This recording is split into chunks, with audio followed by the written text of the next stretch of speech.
Hello everyone, welcome to perfection IAS. So BPSC mains की इस series में हम पॉलिटी का क्वेश्चन कवर करने वाले हैं। क्वेश्चन है, under the Indian constitution the president occupies the same position as the king under the English constitution. He represents the nation but does not rule the nation. So question क्या कहना चाह रहा है कि इंडिया के जो president की position है वो जैसे इंग्लिश सेटअप में यानी कि ब्रिटेन में रानी की पोजीशन है उस जैसी ही है। जैसे रानी अपने देश को रिप्रेजेंट करती है, क्वीन या किंग ऑफ ब्रिटेन वो अपने देश को रिप्रेजेंट करते हैं, वैसे ही इंडिया में प्रेसिडेंट अपने देश को रिप्रेजेंट करते हैं। लेकिन जो प्रेसिडेंट है उनके पास पावर नहीं है उतनी, यानी उनके पास रूल करने की पावर नहीं है। ये एग्जामिन करना है। सो दो टाइप के हेड होते हैं अगर हम इंडियन डेमोक्रेटिक सिस्टम की बात करें तो, real head and nominal head. Nominal head का मतलब क्या है? फॉर नेम सेक, नाम मात्र, यानी कि सिर्फ नाम के लिए। तो प्रेसिडेंट है वो नॉमिनल हेड होते हैं इंडियन सिस्टम में। प्रेसिडेंट इज नॉमिनल हेड और रियल हेड होते हैं council of ministers headed by prime minister. So president is nominal head whereas prime minister is the real executive head. ये हमें explain करना है इस क्वेश्चन में। तो let's start the introduction. Actually ये जो स्टेटमेंट है कि he represent the nation but does not rule the nation, ये डॉक्टर B.R. अम्बेडकर का एक स्टेटमेंट है। Means president is a symbol of nation and he is nominal head, not the real head. और इसीलिए जो इंडिया में प्रेसिडेंट है उसका इलेक्शन इनडायरेक्ट इलेक्शन होता है, जबकि प्राइम मिनिस्टर डायरेक्टली इलेक्टेड होते हैं बाय पब्लिक। डायरेक्टली कैसे? क्योंकि प्राइम मिनिस्टर हैं वो एक मेंबर ऑफ पार्लियामेंट होंगे और पार्लियामेंट में जिस पार्टी की मेजोरिटी होगी, पार्लियामेंट मतलब टू बी स्पेसिफिक लोकसभा में जिसकी मेजोरिटी होगी वो पार्टी सरकार बनाएगी। ओके, अब इंट्रोडक्शन की बात करें तो article 52 to article 78 of part 5 of Indian constitution deals with union executive. Union executive में कौन कौन है? जैसे president, vice president, prime minister, council of ministers and attorney general of India. ये यूनियन एग्जीक्यूटिव का पार्ट है। So part 5 that is article 52 to article 78 of Indian Constitution deals with Union Executive. It should be noted that President is nominal executive head and Prime Minister is a real executive head. एक और important चीज़ यहाँ पर यह है कि executive power of Union is vested in President and it is exercised by him either directly or through the subordinate officers. ये language है article 53 की। कहने का मतलब है एज पर आर्टिकल 53 जो यूनियन गवर्नमेंट की एग्जीक्यूटिव पावर है वो प्रेसिडेंट में वेस्टेड है, प्रेसिडेंट में है। और प्रेसिडेंट इस पावर को या तो डायरेक्टली एक्सरसाइज करते हैं या फिर सबऑर्डिनेट ऑफिसर्स के थ्रू एक्सरसाइज करते हैं। ये है आर्टिकल 53। सो जितनी भी एग्जीक्यूटिव एक्टिविटी हैं वो उन्हीं के नाम से एग्जीक्यूट की जाती है, मतलब जो फाइनल काम होना है वो उन्हीं के नाम से होना है। सो आर्टिकल 53 में ये एक्सप्लिसिटली स्पेसिफाइड है कि executive power of union shall be vested in the president and shall be exercised by him directly और थ्रू सबऑर्डिनेट ऑफिसर्स। सो ये एक इंट्रोडक्शन हो गया। अब अगर पावर और फंक्शंस की बात करें, power and functions of president. So executive power है प्रेसिडेंट के पास, लेजिस्लेटिव पावर है, अपॉइंटमेंट पावर है, देन मिलिट्री पावर है, then pardon powers. Executive power की बात करें तो क्या क्या एग्जीक्यूटिव पावर्स हैं प्रेसिडेंट के पास? जैसे in case of hung assembly, hung assembly का मतलब है इलेक्शन हुए और किसी भी सिंगल पार्टी को मेजोरिटी यानी बहुमत नहीं मिला। सो ऐसे केस में प्रेसिडेंट के पास डिस्क्रिशन है प्राइम मिनिस्टर को अपॉइंट करने की। यूजुअली प्रेसिडेंट जो सिंगल लार्जेस्ट पार्टी है उसको पहले सरकार बनाने का ऑफर देते हैं। So in case of hung assembly, president can exercise discretion in appointment of prime minister. Okay? उसके बाद एग्जीक्यूटिव पावर की और बात करें तो जो यूनियन काउंसिल ऑफ मिनिस्टर्स हैं, प्रेसिडेंट उसको डिसॉल्व भी कर सकते हैं अगर लोकसभा में सरकार की मेजोरिटी नहीं रहती है तो। सो president may also dissolve union council of ministers under article 75 if the majority in Lok Sabha is not approved, यानी कि लोकसभा में जो मेजोरिटी है वो नहीं है उतनी, तो ऐसे केस में भी president can dissolve union council of ministers if they do not have majority in Lok Sabha. Apart from that president also appoint various other authorities. For example president appoint governor, president appoint CJI that is chief justice of India, chairperson of, say for example, UPSC. President also appoint election commissioner. President also appoint CAG, that is Comptroller and Auditor General. And President has the power to appoint ambassadors to other countries. President also appoint Attorney General, ambassadors. So these are executive power of the President. Now we are going to discuss legislative power. Legislative power की बात करें तो सबसे पहले हम ordinance का जिक्र कर सकते हैं. सो प्रेसिडेंट की जो ऑर्डिनेंस पावर्स हैं they are specified as per article 123 and governor के अगर ऑर्डिनेंस पावर्स की बात करें तो they are specified in article 213. Apart from that president has power to dissolve Lok Sabha. Please note that Rajya Sabha is not subject to dissolution. It is a permanent house. However, President has the power to dissolve Lok Sabha.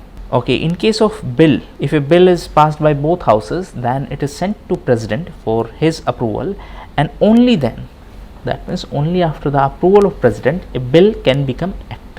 Apart from that, President also appoint 12 members to Rajya Sabha. Rajya Sabha is part of Union legislature.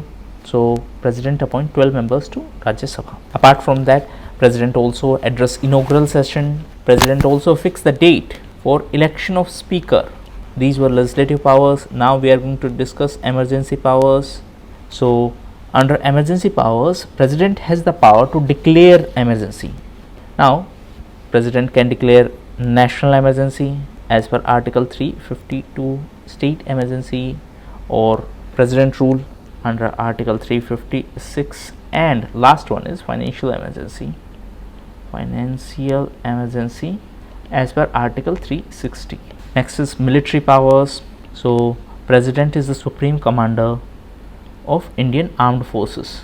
All the treaties which are signed are in the name and on the behalf of Indian President.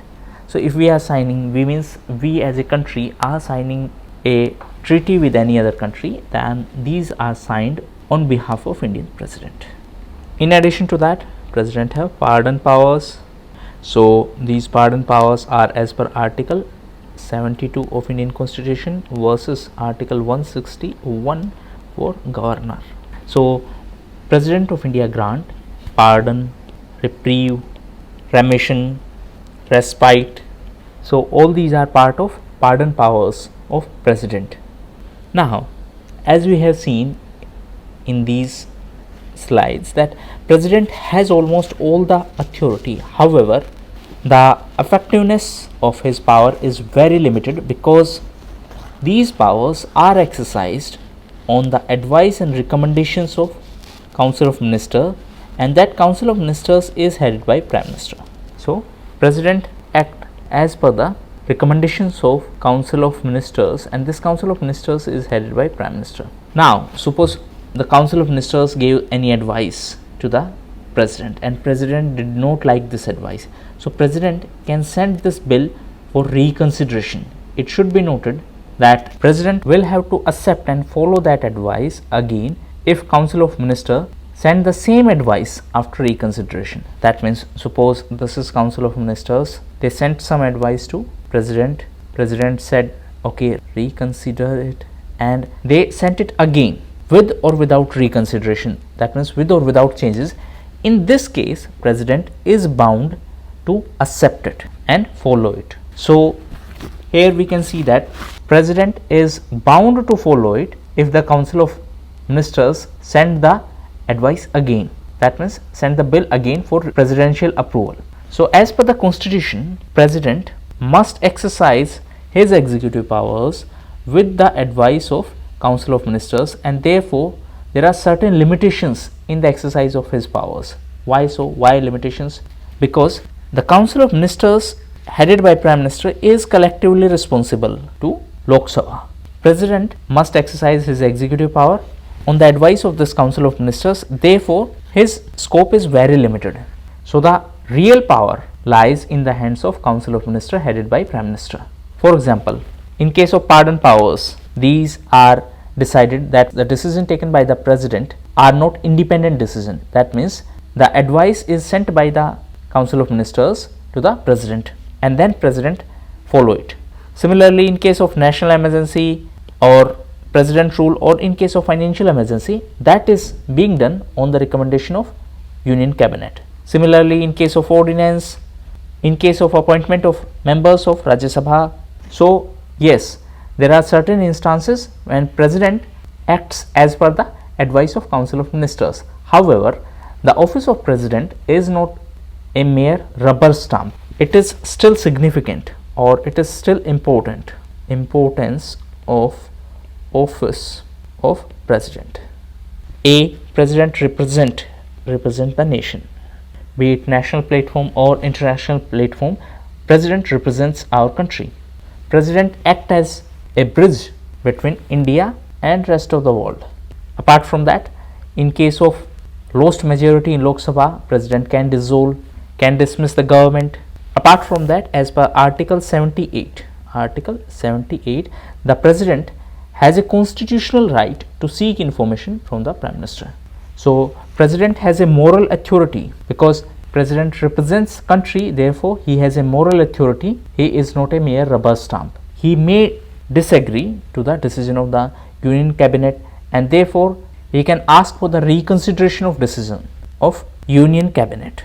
Apart from that, he can also give input to the government, and he can influence the government. For example, Dr. Rajendra Prasad and Dr. Sarvapalli Radhakrishnan, they had the views which were different from the government of the day, and therefore they provided certain inputs. So these points can be used to write an answer whenever there is a question that President is a mere puppet or mere rubber stamp. Now coming to the conclusion.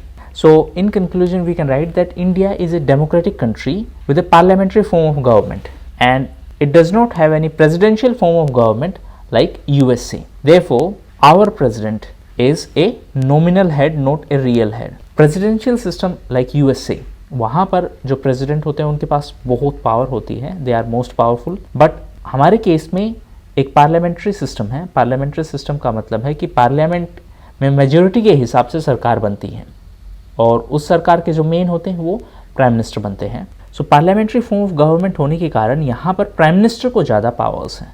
So the true executive powers are exercised by the Council of Ministers, and that Council of Ministers is accountable to Lok Sabha. This is the core of parliamentary democracy. So in the end, you can write that the role of president in our country is constitutionally restricted due to parliamentary form of government. So this is how you can conclude the answer.